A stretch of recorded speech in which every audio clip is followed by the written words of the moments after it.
현재 우크라이나 전선에서 연전연패를 거듭하고 있는 러시아 정부가 설상가상으로 최근 자국의 국경지대에서 잇따라 벌어지고 있는 나토 회원국들의 전력 증강으로 인해 진퇴양난의 상황에 내몰리고 있습니다. 이는 러시아군이 우크라이나군의 거센 공세로 인해 엄청난 전력 손실을 입고 우크라이나 동부 지역에서 속수무책으로 밀려나고 있는 가운데 최근 노르웨이 정부와 폴란드 정부가 한국산 방산무기를 통해 사상 초유의 전력 증강에 나선 것도 모자라 러시아 영토를 상대로 직접적인 무력 응징에 나설 준비까지 보이면서 가뜩이나 수세에 몰린 푸틴 대통령을 더더욱 고립무원에 놓이게 하고 있기 때문입니다. 실제로 지난 9일에 미국 국방부가 발표한 자료만 놓고 보더라도 현재 러시아군이 매우 녹록지 않은 상황에 내몰리고 있다는 사실을 여실히 확인할 수 있습니다. 바로 콜린 칼 미국 국방부 정책차관이 기자회견을 가진 자리에서 밝힌 바에 따르면 이번 우크라이나 전쟁으로 인해 러시아가 보유하고 있는 탱크의 절반 이상이 손실된 것뿐만 아니라 지상군 또한 마찬가지로 80% 이상이 깊은 수렁에 빠져들고 있기 때문입니다.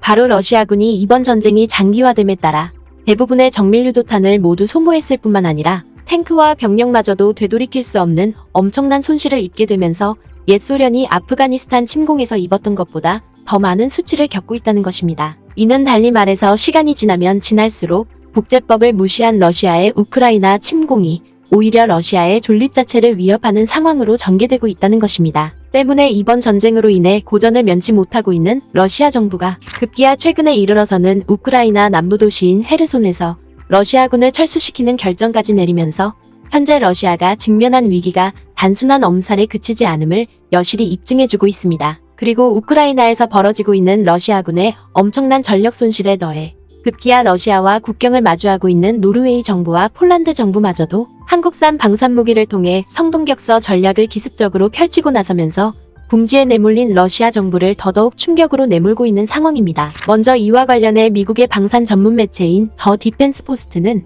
K9 자주포의 위력적인 성능에 감탄한 노르웨이 정부가 또다시 한국으로부터 K9 자주포와 탄약 재보급 차량을 추가 구매하고 나섰다며 이를 대대적으로 보도했습니다. 그러면서 이 매체는 최근 노르웨이 국방물자청이 한국의 방산기업인 하나디펜스로부터 K9 자주포와 탄약 재보급 차량을 추가 구매키로 했다고 보도했습니다. 이는 당초 노르웨이 정부가 지난 2017년에 하나디펜스와 18억 크론의 규모로 K9 자주포 23문과 탄약 재보급 차량 6대를 도입하기로 했는데 이번에 또다시 추가 주문에 나섰다는 것입니다. 실제로 이 매체는 노르웨이 정부가 추가로 주문한 K9 자주포와 탄약 재보급 차량은 각각 4문과 8대에 이른다고 보도했습니다. 모든 인도는 향후 2년 내에 이루어질 것으로 예상된다. 일단 인도되면 노르웨이는 28대의 K9 자주포와 14대의 탄약 재보급 차량을 갖게 된다. 무엇보다 이 매체는 노르웨이 정부가 한국을 통해 또다시 자주포를 추가로 구매하고 나선 것은 그만큼 자국의 방위 능력을 강화하고 러시아의 위협을 효과적으로 맞서는 데 있어서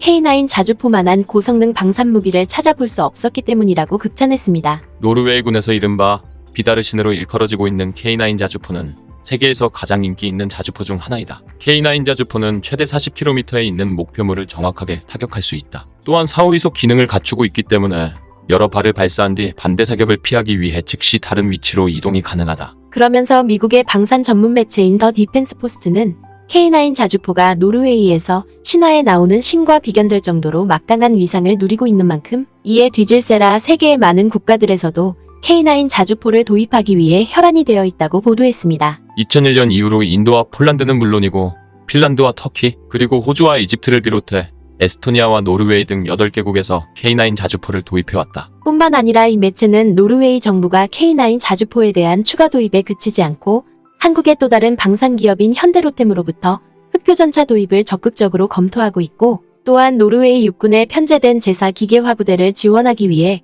보병 전투 차량을 확보한다는 계획을 밝히고 있는데 이 역시도 한국을 통해 들여올 가능성이 매우 높다고 전망했습니다. 그리고 또 다른 한편에서는 노르웨이와 세계 각국에서 불고 있는 한국산 방산무기에 대한 거센 열풍이 단순한 허풍에 그치지 않는다는 사실을 여실히 증명하듯이 최근 폴란드 정부 또한 마찬가지로 한국산 방산무기를 앞세워 기어코 우크라이나를 침공한 러시아군을 옥죄는 광경을 연출하면서 푸틴 대통령을 사면초가로 내몰고 있는 상황입니다. 이와 관련해 러시아의 유력 매체인 RIB는 폴란드 정부가 우크라이나를 침공한 러시아에 맞서 한국산 방산무기를 러시아 역의 영토에 배치하는 이른바 성동격서 전략을 전격적으로 꺼내들고 나섬에 따라 러시아군의 패전이 눈앞에 현실로 다가오고 있다고 보도했습니다. 먼저 이 매체는 거두절미하고 최근 폴란드 국방부 장관이 자국 매체인 폴사트 뉴스와 가진 인터뷰에 따르면 이르면 한 달 안에 한국에서 폴란드로 당도하게 될 흑표 전차와 K9 자주포가 러시아 국경에 즉시 배치될 것이라고 보도했습니다. 그러면서 러시아 매체는 폴란드 국방부 장관이 이번 조치를 통해 자국의 안보 강화는 물론이고 폴란드군의 지속적인 발전을 이끌어내겠다는 입장을 강력하게 밝혔다고 보도했습니다. 이는 폴란드 정부가 한국을 통해 들여올 K9 자주포를 비롯해 흑표 전차와 FA-50 경전투기는 앞서 미국 매체가 보도했던 것처럼 세계 최고의 성능과 위상을 자랑하는 만큼 이를 러시아 국경에 전면적으로 배치함으로써 러시아의 위협에 효과적으로 대응하는 것뿐만 아니라 폴란드의 안보 강화에도 획기적인 발전을 안겨준다는 것입니다. 때문에 이 매체는 폴란드 정부의 이 같은 기습적인 조치는 당장 우크라이나 전선에서 고전을 면치 못하고 있는 러시아군에게 그야말로 청천벽력으로 여겨지고 있다고 한탄했습니다. 폴란드 국방장관은 한국을 통해 주문한 흑표 전차와 K9 자주포의 최초 물량이 한 달 안에 폴란드에 도착한다는 사실은 우리에게 큰 성공이라고 말했다. 그에 따르면 올해 안에 도착할 이 장비는 칼리닝그라드를 마주한 바르민스코 마주르스키의 16기계와 사단의 일부가 될 것이라고 밝혔다. 그는 이곳이 폴란드의 안보적인 측면에서 매우 중요한 곳이라고 강조했다. 이는 폴란드 정부가 한국으로부터 순차적으로 들여오게 될 흑표 전차와 K9 자주포를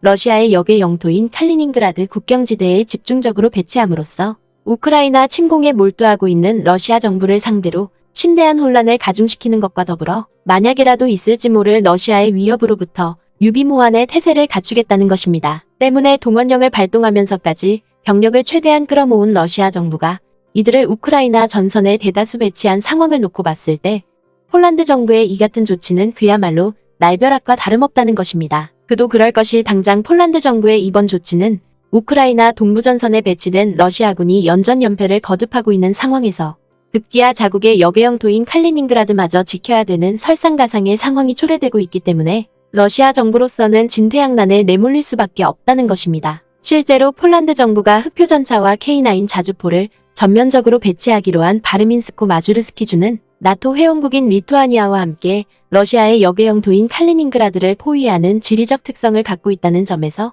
현재 우크라이나 침공으로 인해 나토 진영과 극심한 대치를 이어오고 있는 러시아 정부로서는 칼리닝그라드의 육군 병력은 물론이고 해군조차 쉽게 접근할 수 없는 고립무원에 놓이게 됐다는 것입니다. 이는 앞서 미국 국방부가 밝힌 것처럼 현재 러시아군이 우크라이나 전쟁에서 병력과 군사장비에 이르기까지 엄청난 전력 손실을 입고 있는 사실을 비춰봤을 때 만약이라도 나토 진영이 러시아의 전력 열세를 간파하고 칼리닝그라드로 진격하게 된다면 결국 속수무책의 상황에 내몰리게 된다는 것입니다. 결국 유럽에서 벌어지고 있는 이 같은 상황은 국제정세를 무시하고 무모한 도발을 감행한다면 끝내 자국의 영토 점령까지 걱정해야 할 정도로 더 큰 위기에 내몰린다는 사실을 매우 적나라하게 보여주고 있는 것입니다.